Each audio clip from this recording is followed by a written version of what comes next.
Brad Garlinghouse is the CEO at Ripple, and he recently posted something about Bitcoin maximalism. So he said, some thoughts on maximalism. Let me say this as clearly as I can. The crypto industry has a real shot here and now to achieve the many goals we have in common if we work together instead of tearing each other down.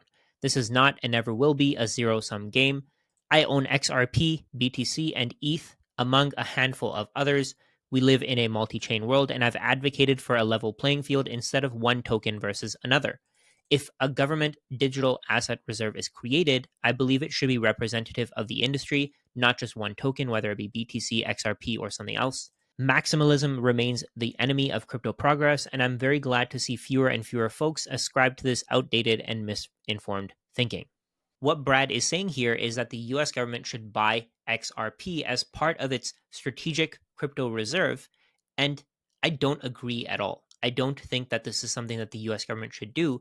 I think that XRP is a massive scam, and I think that the US government should avoid it as much as possible. One of the reasons why I think that XRP is a scam is because of this right here. We can see here Ledger 32,570. This is from an XRP scan website. It basically keeps a ledger of XRP, and I guess you can look at the ledger whenever you want to. So we can see here ledger number 32,570. Due to a mishap early in XRP's ledger's history, ledgers number 1 through 32,569 were lost. This loss represents approximately the first week of ledger history. Thus, ledger number 32,570 is the earliest ledger available anywhere. Because the XRP ledger's state is recorded in every ledger version, the ledger can continue without the missing history.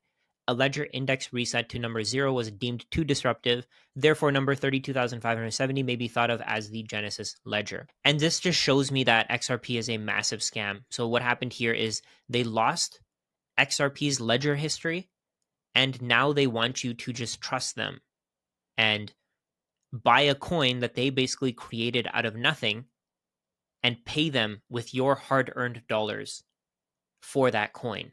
We know for a fact that Brad Garlinghouse, who is the CEO at Ripple, received a lot of XRP for free. We know that Ripple received a lot of XRP for free. So in this case, almost 50% of the XRP supply is held by Ripple. And this guy is the CEO of Ripple. So of course he's going to tell you that you should buy whatever they have to sell. This is how they make money. They make money by selling XRP to people who don't quite understand what the problems with XRP are. They take advantage of you by selling you a coin that they created out of nothing. They take in exchange the money that you worked hard for. So what I see here is that Brad, the CEO at Ripple, wants people to buy XRP in their portfolios. He wants people not to only buy Bitcoin. And this makes complete sense because he got his XRP for free. He wants to buy Bitcoin by selling something that he got for free to unsuspecting retail investors, people who don't quite understand what's going on here. And he's going to use the proceeds from selling those XRP units to you to buy Bitcoin on his own end. The reason why I think that XRP can't compete with Bitcoin and Bitcoin is so far ahead of every other cryptocurrency is the fact that you can go through and look at every single transaction that ever happened. There are millions of eyes on the Bitcoin ledger constantly. There are over 100,000 computers that run the Bitcoin protocol, and they have a copy of the Bitcoin ledger, meaning that something like what happened with XRP can't happen.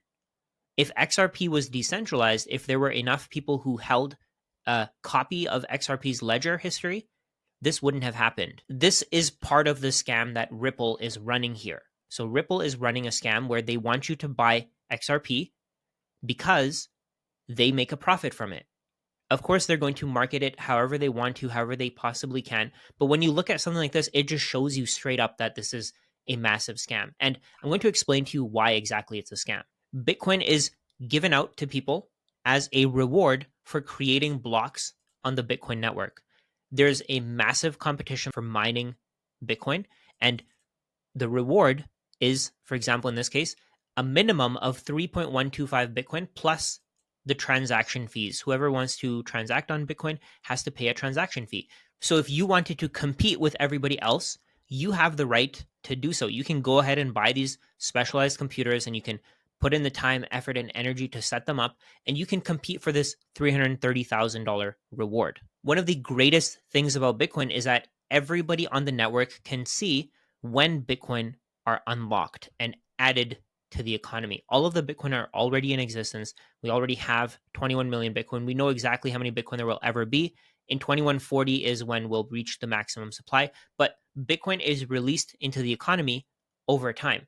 If we take a look at who owns all of the XRP supply, we can see that something like 80% of it was gifted to Ripple Labs. And to make the price more stable, what Ripple did was they put the XRP that they got into an escrow. So what they're going to do is they're going to release 1 billion XRP every single month, and they're going to use it however they need to. They're going to use it to run the company. Ripple is a company. It's a business. Their profits come from selling the XRP that they have. So let me help you connect the dots here.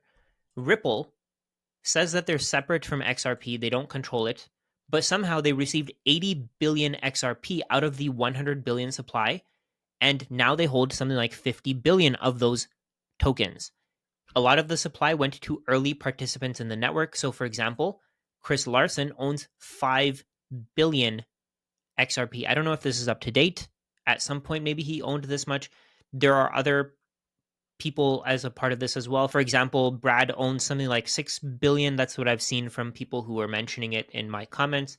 I haven't done the deep research on this. So if you have any inputs on this, please let me know. Maybe I'm wrong on this. But you know for a fact that a majority of the supply was given to a very small group of people and one entity. So that entity is Ripple Labs. In the case of Bitcoin, a lot of the supply was released in the first 4 years of the network's existence. So it went from January 3rd, 2009 to November 28th, 2012, I believe it was, whenever the first halving was.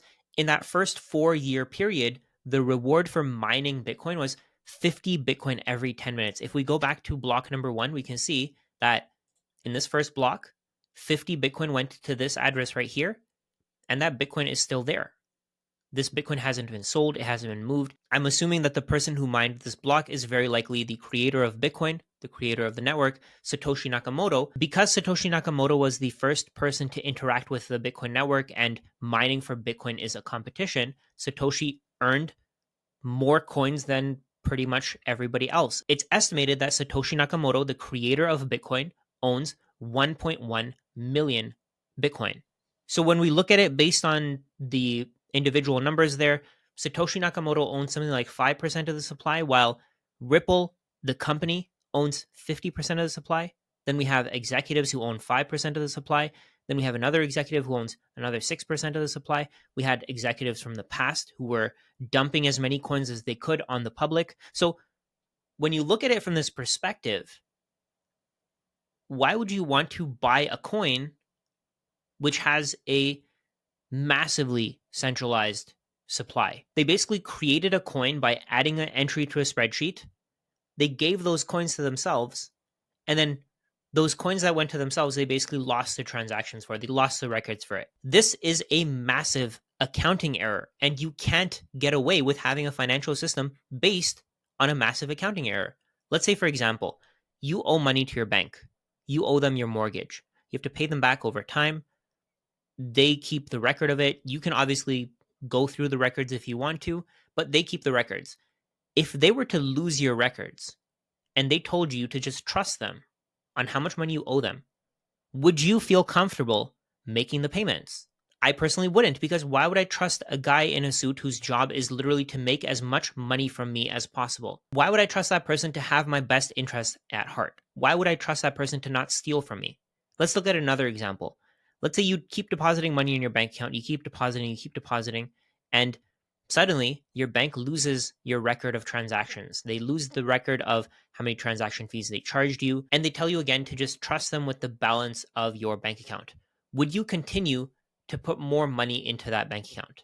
I personally wouldn't trust them again, because why would I keep giving my money to somebody who can't keep a proper accounting record of my finances? It doesn't really make any sense. Brad Garlinghouse is basically just part of the marketing team of XRP. He's pushing his coin because he needs his company to be profitable. His wage is based on Ripple making money. If Ripple doesn't make money, then why would he continue to be the CEO at Ripple? If he can't find people to buy the product that Ripple owns, then why would he get this massive paycheck, whatever paycheck he gets? The executives of Ripple are billionaires because they have such a strong marketing team, because they have such a big network of people that they can influence to buy their coin, because those people don't want to do their research.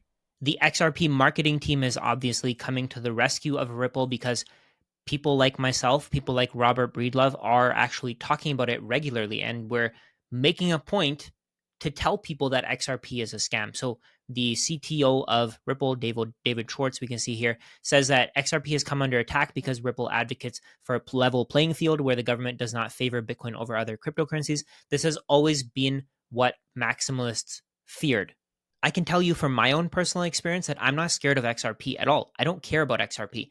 I don't want you to give your money to this scam company. I don't want you to waste your money buying XRP, losing out on an entire cycle of Bitcoin's returns, and then coming back and thinking that Bitcoin is a scam. My goal here is to make sure that you understand why Bitcoin is the best asset for your retirement. You can go ahead and buy XRP, but I'm telling you right now that there's going to be a rug pull and you're going to lose everything. I don't think that governments should spend their taxpayers' dollars on XRP because XRP was created out of nothing. There's no basis, there's no foundation.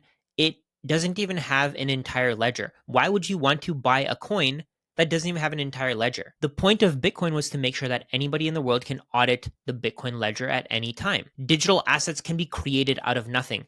Bitcoin is the only one that's actually connected to reality. You can use a certain amount of energy and you can attribute that energy to the Bitcoin network and you can mine Bitcoin using that real life resource. On the other hand, something like XRP was created out of nothing. Why would you want to own something that was created out of nothing and doesn't even have a record of who owns what? And I know that people love following spreadsheets, so I made a little example here of a ledger that I created out of thin air, essentially. Let's say I create 100 million units of something, and whatever this is, it's created out of nothing. It has no real value, and I create 100 million.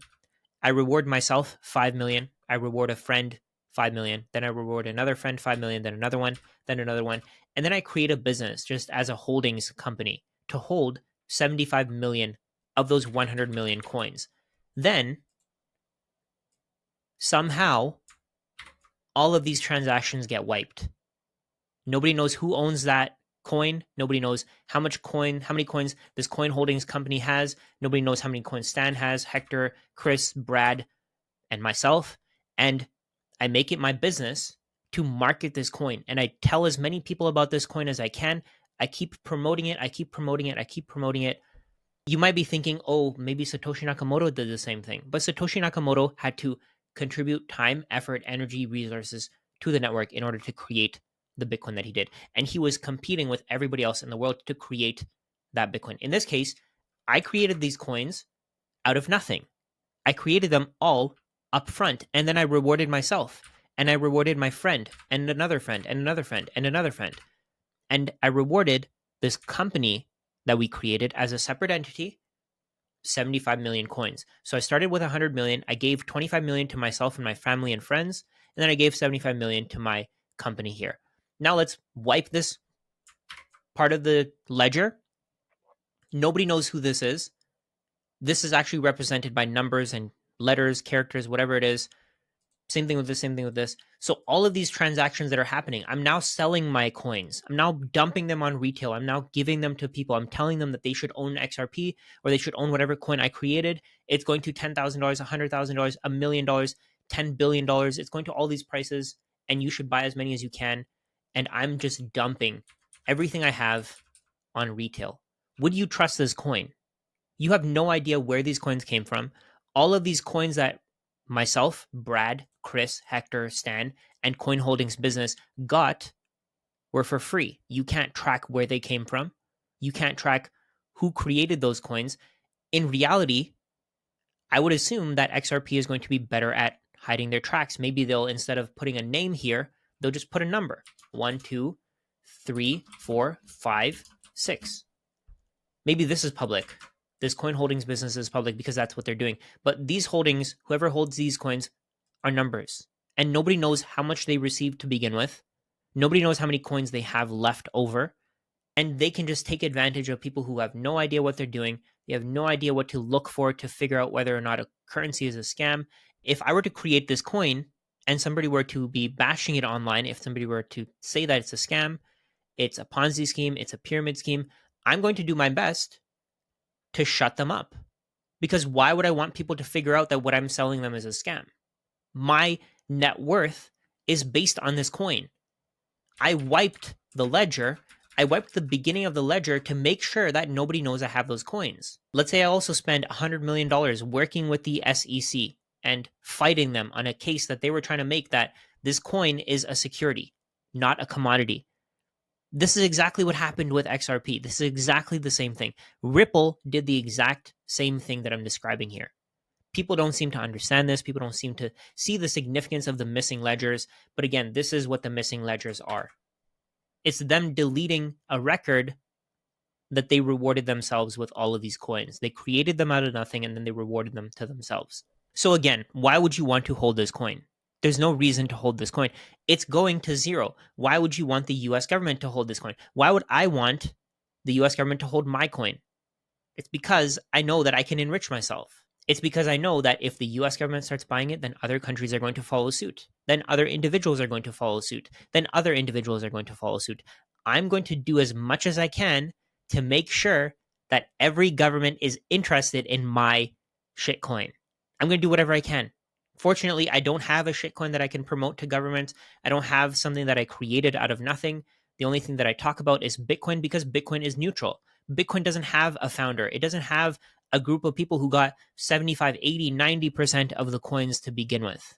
With Bitcoin, you can see every single transaction that was ever done. And there are millions of eyes to make sure that nobody gets scammed. We can all see that the first transaction for Bitcoin, the first Coinbase transaction, the creation of Bitcoin went to this address and this Bitcoin hasn't been spent. So whoever owns this address can spend it in the future. We don't know if they will. We don't know if they passed away, if they lost their private keys, what happened. We have no idea. But we know for a fact that this address has this amount of Bitcoin and there's nothing that we can do about it. We can't take it from them. We can't stop them from using it.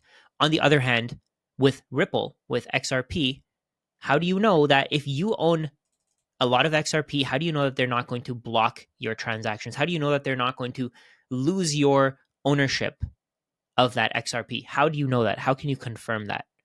They can change anything. They seemingly control the entire ledger, so why can't they wipe your ownership of XRP? So before you buy XRP, before you waste your money on this scam of a token, make sure that you look at all of these reasons for not buying it. The reason why Bitcoin exists is because it's a global neutral form of money. It's a global network that anybody in the world can access. That's not the case with XRP. XRP was not released fairly. It was given to a small group of people. So why would you want to own it? If somebody can create XRP out of thin air, we know for a fact that they can create another network out of thin air, and they can create another network out of thin air, and they can create another network out of thin air with as many tokens as they'd like, and they can reward all of those tokens to themselves. If Ripple's CEO and executive team can reward themselves with XRP, how do you know that they're not going to create more XRP to reward themselves in the future? You have to consider all of this when you put your money in a random crypto project. And one last thing that I wanted to share here, Ripple's co-founders and the CEOs and the executive team work really hard to make Bitcoin look terrible. So for example, we can see here, anti-Bitcoin campaign to promote CBDCs. If you know what CBDCs are, then you know how terrible this is. CBDCs are central bank digital currencies. They're the most centralized form of money in the world. The goal is to centralize money. We can see here the next part, Greenpeace and crypto billionaire lobby to change Bitcoin code. Change the code campaign will run ads in the next month. They want to centralize Bitcoin. That's the goal. These people spread a lot of false information about Bitcoin, even though you see the CEO of Ripple posting something like this, where we shouldn't have maximalism. We should all work together. Of course, he wants you to work together because he wants you to buy his shitcoin.